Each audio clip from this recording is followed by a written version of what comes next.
Good morning! Happy Saturday, guys! And thank God, it's Saturday! Ayan, parang namamaga yung eyes ko kasi kagabi, tinanggal ko yung pilik mata ko. So, parang binunot-bunot ko siya, tapos nagluha. Alam niyo, parang pag umiyak ka, tapos, nagluluha yung mata mo sa tulog ka, ganun na nangyari. But anyway, ito yung hindi maganda kasi na konti na lang yung pilik mata ko. Kita na nyo, oh? Konti na lang yung natira, pero mas magayon dito. Ayan, no?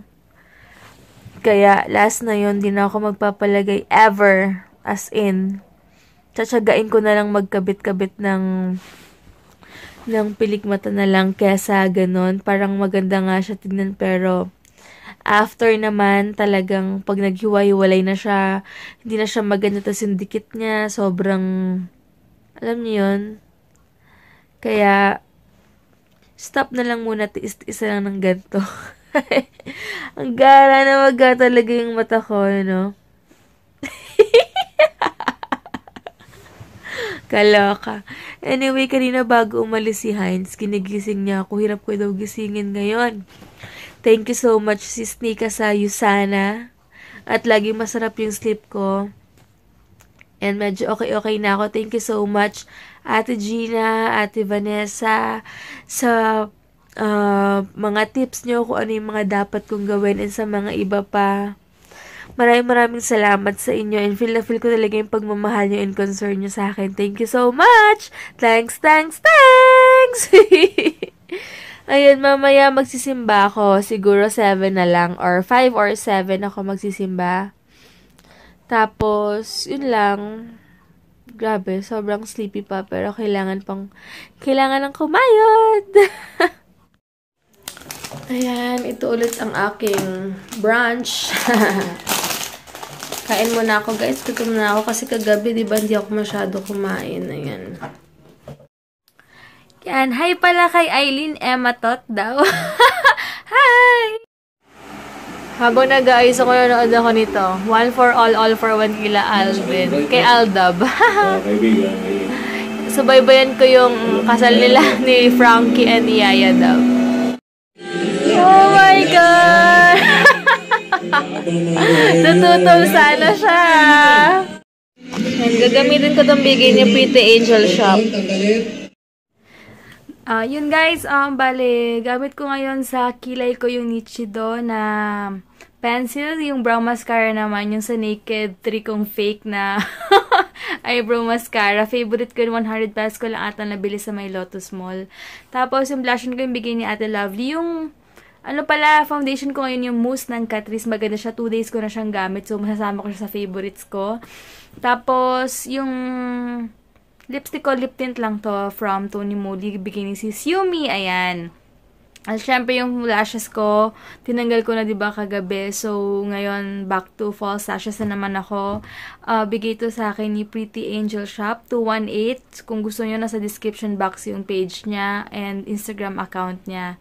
So, ayan. And pandikit ko is yung from Nichido. Ayan, yan lang. Ano pa ba? Ngayon, gagawin ko, hindi ko sure kung ngayon ko papadala yung, yung sa EMS. Kasi, bala ko, kahit ngayon ko kasi siya padala or bukas, sa Monday naman, sa Monday siya, di-deliver. Pero, okay lang naman kung Ay, dumating na pala yung package.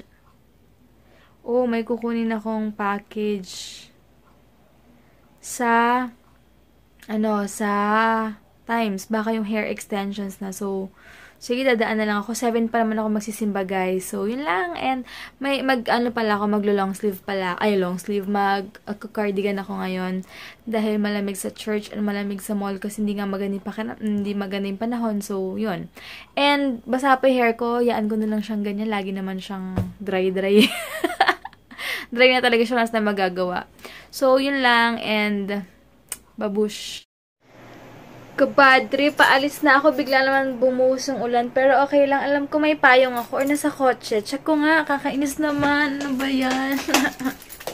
Wait lang guys ha. Check ko muna ha. Ayan, kukunin ko muna yung yung pina-laundry namin. Tapos ipapalit ko yung bagong pa-laundry. Hindi na ako naglalaba ngayon guys ng mga shirts, mga underwear lang. Kasi medyo mabigat din yung yung mga t-shirt ni Heinz. And, teka lang, baka makapiright ako nang wala sa oras dito. And and mura lang naman pa laundry dito. Medyo affordable for 5 kilos. Ang daming damit na. So, pwede na 100 pesos siya per 5 kilos. So, maraming damit na. So, kaya medyo affordable. Kaya okay na rin, diba? And, kinakain yung time namin sa lalo na ako minsan kinakain din yung time ko sa business ko or kung ano man. Syempre, hirap din maglaba ngayon and magpatuyo, diba? Lalo na sa weather, excuses no? Hindi, okay lang naman, at least, dito, ngayon lang naman na pwede ako magpalaba-laba ito kasi nga, ako lang din mag-isa, nahirapan din ako minsan maglaba ng mga shirt, then ang bibigat, diba? Mga pants, ganyan. Pero pants din talaga pinapalala, pero t-shirt, ganyan talaga. So, yun lang guys, and malapit na ako sa, meron pala dito parang mga puro Honda. And may mga barkada silang wow, may party sila doon. So, yun lang. Diba sabi ko? Ang dami ko nang masabi. Ang dal-dali, no? Umuulan na naman. Buti nakikisama. Walang traffic ngayon. Yay! Saturday pala kasi. Ayan, magpapadala muna ako sa EMS. Tapos, alis na ako agad. Pupunta ako sa bahay ng lola ko. Kunin ko yung padala ni Chloenista. Ayan, tinignan ko close yung post office dito. Kaloka. Sa Monday na lang Ate Vanessa. Kaloka naman dito. Ayan, bad trip. Sarado pala. Hindi ko alam. Usually Saturday siguro long weekend na lang sila, Total kasi walang pasok kahapon. Sayang naman. Ayun, usually naman Saturday nagpapadala ako. Ngayon sarado sila. Baka talagang nilang weekend na lang nila. Well, ganun talaga. Sige guys, punta muna ako sa lola ko. Tapos, alis din ako kaagad doon. Kukunin ko lang yung kukunin ko. Ayan, ito yung padala sa akin ni Sis Abby. Wait lang. Kaloka, binila niya ba talaga ako ng mask?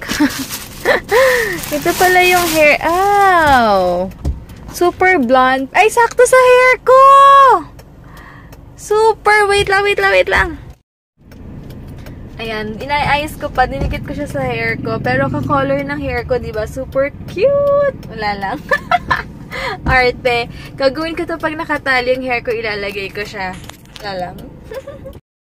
Ayan, sa highway na ako dumaan. Ngayon, antay ko lang sa may Casimiro talaga laging traffic dito. Wala pa rin pinagbago. Anyway, punta na ako ngayon sa Natanya. So, na ako kakain. Tsaka bibili ako ng puto nila. Yun lang kakainin ko. Wala lang. Ayun, wala lang. Natutuwa lang ako kasi ka-color siya ng hair ko. Sumasabay siya, kaya suklehan ko pa siya. And ang bigat lang niya sa ulo, pero kahit carry to. Siguro gagamitin ko lang to kapag, ewan ko, pag magtatali ako ng hair try ko. Super ganda! Thanks, Sis Abby! And meron pang mask. Thank you so much! Ayan, nakita ko tong idea na to kay Michelle Magramo. Hi, sis! Ayan, kasi nilalagay niya yung camera niya dito sa ko, bakit sa akin? May case, wala kasi case, kaya wait lang ayusin ko lang muna. Doon ako sa Casimiro, super traffic. Ayan, medyo maandar na, finally. Hindi ko alam kung mag-shortcut ako going to, pero wala namang traffic kanina sa Pero parang gusto ko umikot, pero hindi ako makapag-decide, naiinis ako. Ang hirap ng ganito kasi gutom na rin ako. Hindi pa naman, sakto lang kasi kumain naman ako ng Skyflakes kanina.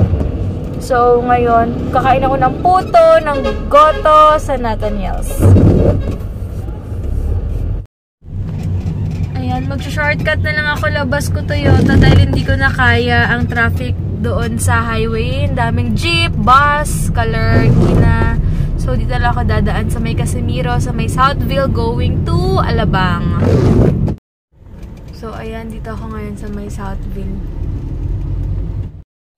Ayan, super lapit na ako at malapit na ako sa Nathaniel's.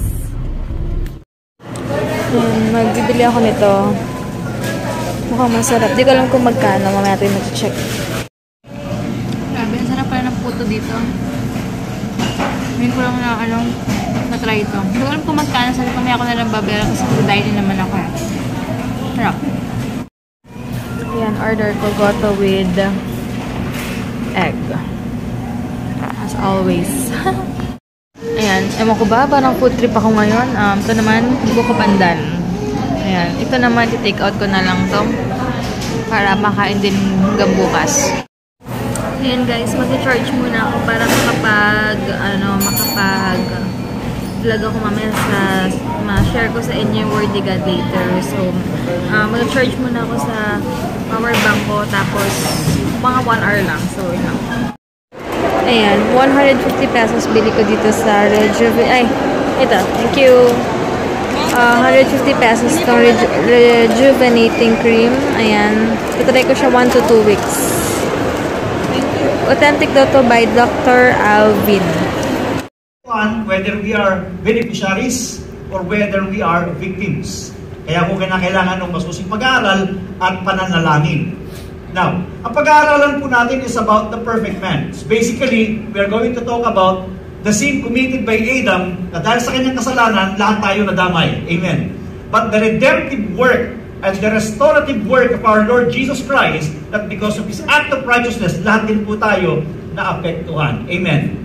So ganyan po ang buhay, at titignan po natin sa pamamagitan ng salita ng Panginoon kung ano po ang sinasabi ng mga bagay patungkol kay Adam at kay Jesus at the theological connection noong dalawa. Kasala at naipasa sa atin yung kasalanan, at ang tawag sa kasalanan is imputed unrighteousness. Ano po isabihin ng imputed? Ipinasa na unrighteousness, na kasalanan. Hindi mo kinuha, pero whether you like it or not, in-impute yun sa'yo. Pinasa yun sa'yo. Ano ba yung ibig sabihin? Parang yung sa basketball, hindi ba pagka may bola, pinasa sa'yo, wala kang alternative kundi saluhin. Walang may gusto sa atin dito na tayo ay makasalanan. Tama ba? Kayo ba nag-i-enjoy na kayo ay makasalanan? Wala. Pero ipinasa yun sa atin. By default, taglay-taglay natin itong lahat. Now, that is why when Jesus Christ came, okay, He did not abolish the law, but He fulfilled the law, meaning He lived a perfect life for all of us. It was necessary so that His sacrifice would be acceptable to God. Now, nung namatay si Jesus at nabuhay na muli, okay, namatay siya dahil sa ating kasalanan at nabuhay siya muli para ibigay sa atin yung buhay na yon at yung kanyang righteousness. Ang tawag doon is imputed righteousness. Sabi ninyo, imputed righteousness. Ikaw mismo hindi ka makapaniwala pag tumitingin ka sa salamin, wait, righteous ako. We became righteous not by our choice as well, but yes, merely accepting Jesus, and we repented from all of our sins, and Christ already gave us His imputed righteousness. Amen? No one among us is capable of making ourselves righteous in the standard of God. Pwede tayong maging mabait, pwede kang maging maamo, but you cannot make yourself perfectly righteous before God. Kaya ang tawag doon is imputed righteousness, dahil galing yung righteousness kay Jesus, ibinigay lahat sa bawat isa sa atin, na kapag tinitignan tayo ng Diyos, para bang kahit minsan ay hindi tayo nagkasala. Amen? Kahit minsan hindi tayo nagkasala, ganun ang tingin natin, magiging malinis tayo sa harapan ng Panginoon. Why? Because ang nakikita ng Diyos is the righteousness of His one and only Son in our life. Yourself, that every day, ang laki ng potential natin na magkasala, at marami nga sa atin ay nagkakasala araw-araw. Yung makita mo lamang yung boss, nagagalit ka na dahil tingin mo sa kanya may sungay, ay nagkasala ka na. Tama ba? Pag yung asawa mo, sinermonan ka, nainis ka sa kanya, na parang gusto mo ng bigwasan, nagkasala ka na. Hindi mo pa intensyon. Andyan po ba kayo? Kapag ka nagalit kayo sa akin dahil mahaba akong mag-preach, nagkasala na kayo. Even intention pa lang, inclination pa lang, nagkasala ka na sa harapan ng Diyos. Kaya ma-appreciate mo yung ginawa ni Jesus, and yet God is looking at me as a righteous person, not because of what I did, but because of what Jesus Christ did. Nagdulot po ang kasalanan in God's word that He is love. God is love. Wherever God is, there must be love. At para tayo. He came, He brought us the spirit of reconciliation because He reconciled us to the Father. In my understanding before, when I was still a new believer, akala ko nung tayo in-reconcile ni Kristo sa Ama, okay, na-reconcile tayo sa Diyos, akala ko spiritual relationship lang natin ang naapektuhan. Since God has given us the ministry of reconciliation, all other relationship that we have must also be healed. Kaya nga sa Victory Weekend natin, may tabi tayong relationship muna natin kay Lord. Kaya kung may problema ka sa iyong relationship with somebody or with your parents or with your mom, with your wife, with your husband, you check your relationship with God. Is there something wrong with my relationship with God? Unahin mo yun, kapatid, and you'll see. Even your enemies will be made by God at peace with you when you are at peace with Him. Amen? Taas ang kamay. Gusto mo naman nag-aaral ka naman ng mabuti, bakit pagdating ng examination, lakas ng tukso na ikaw ay mangopya? Di ba? At malamangan ang opya kayo. Ha? Di ba? Ayaw mo naman mangopya dahil kasalanan. Pero it's better to cheat than to repeat. Nakapasok sa isipan mo yun eh. Ha? So, natutokso ngayon, mahuhulog ka sa tukso. That they distort. We were made sinners by the sin or disobedience of one man. But God would like us to walk in the path of righteousness now. We can now say no to sin. Before, wala tayong laban. Because kung saan tayo dali ng kasalanan, doon lang tayo sumusunod eh. Mahina yung moral compass natin. We didn't have enough energy, but now that we are in Christ, we can now say no to sin and yes to God. Amen. God has given us the Spirit that would set us free from the bondage of sin. Ang bondage kasi, pag nasabing you are in bondage of sin, kahit anong gawin mo, wala kang magawa. Ikaw ay bilanggo ng kasalanan na kahit anong gawin mo, hindi mo kaya. But God has set us free in Christ Jesus. But of course, it is a process. I'm not saying we are going to be perfect in this lifetime. But what I'm saying is that we must be growing as believers of the Lord. We must be growing in our righteousness. We must be progressing in our righteousness. The things that you used to enjoy, hindi mo na ini-enjoy ngayon. Noon, ang enjoyment ko, yung kasama ko yung barkada ko, nagiinuman kami. Kasi pag nagiinuman kami, sikat ako dahil ako bumabayad. Patuloy ang puri nila sa akin. Aba, sino ayaw ng mapupuri? Doon ko na kukuha yung significance ko dahil wala akong mga kaibigan eh. So, yun ang nagiging, yung path na nilalakaran ko. But when I was transformed by God, little by little, I was able to walk in the path of righteousness and say no to alcohol anymore. God has changed my life. I could not do that before, but when I surrendered everything to God, God has given me the spiritual energy to resist that temptation. Amen. Ayan, tapos na yung service. So, yun lang. Sobrang happy lang ako nakapagsimba ako. And bukas, at least kahit tanghali na ako magising, diba? And baka mag-film ako. Tapos, ngayon punta ko lang, baka Krispy Kreme na lang. Doon muna ako may charge and order ako ng something doon. And busog pa kasi ako eh. So, yun lang, antay ko lang si Heinz. Gusto niya mamaya mag-Army Navy. So, baka kami kumain later. Tapos, yun lang. Grabe, pati dito magkakaroon na pala ng H&M 2 floors. Imagine niyo, parang masyado ng common din yung ano, no? Yung mga damit dyan for sure. Kasi sabi nga ni Heinz, okay lang daw dati sa Mega Mall lang yan or kung saan kasi doon lang hindi mo lahat lagi makikita. Ngayon parang nagiging bench na siya o kahit saan meron na. Tapos pag nag-sale naman, parang dami mong katulad na mga damit. Alam niyo yun. Pero okay lang. Dito yung sa baba niya. Parang ang dami doon mga kakanin. Never mind. Ayan, ngayon yung Tropicana naman itatry ko. Kahapon iba yata yung brand sa Starbucks eh. Isang klase. Ito Tropicana. Hi guys! Ito na asawa ko. Hi guys! Hi! Back home. Again, home is where I have Katna Sardes namin in our house, but yes, where I have her, that's my home. Ayan, dito na kami sa every day I can say I'm home. Yeah. So, punta kami sa Army Navy ngayon. So, wait lang. Meron pa lang. Super hungry kasi ito pag umuwi. Hindi mo pala kasi ang kwento. Order mo na. Ayan, ang forever favorite niya. Chicken naman yan. That is steak. Oh. Pero this one, masarap to kasi meron tong sour cream. So, yan yung nagpasarap. Yes, sour cream talaga. And maganda dito, unlimited ba yung dip or meron silang extra charge? Extra charge. Extra charge. Marami naman di ba? Ayoko kasi ng mga ganyan Ayoko. Gusto ko burger steak ng Jollibee. Sige. Mamaya. Doon tayo. Doon naman kami. Tapos mag-half rice lang ako kasi ilang days na ako hindi kumakain ng rice. Worried ka na?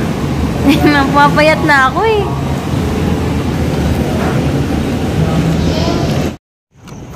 Ayan, sabi ni Heinz, bakit pala hindi niya tinake out ang kinain niya sa Jollibee? Kasi gusto ko ng burger steak. Nainggit kasi ako dito sa umaga. Yung burger steak. Pag nagbe-video call siya sa akin. Naglakad muna kami guys para mababurn namin yung kinain namin. Ito, McDonald's and Jollibee magkatabi. Tapos, Project Pie naman. Wala mga burger steak mo. Wala. Ito kasi Pinoy na Pinoy. Magdadala ng kotse. Lapit-lapit lang, di ba? Aray ko. Ito yung drive-thru nila. Saan kaya dyan?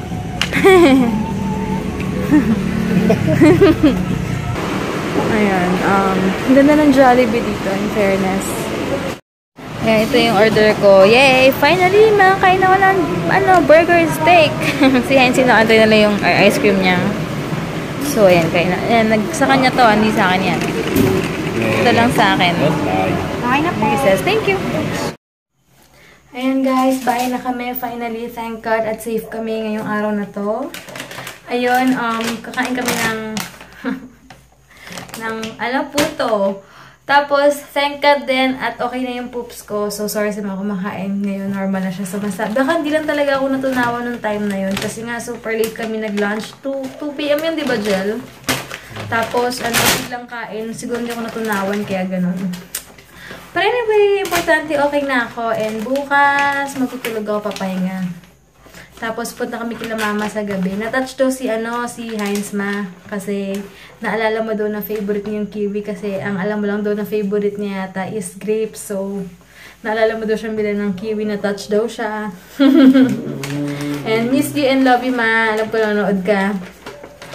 So, ayun.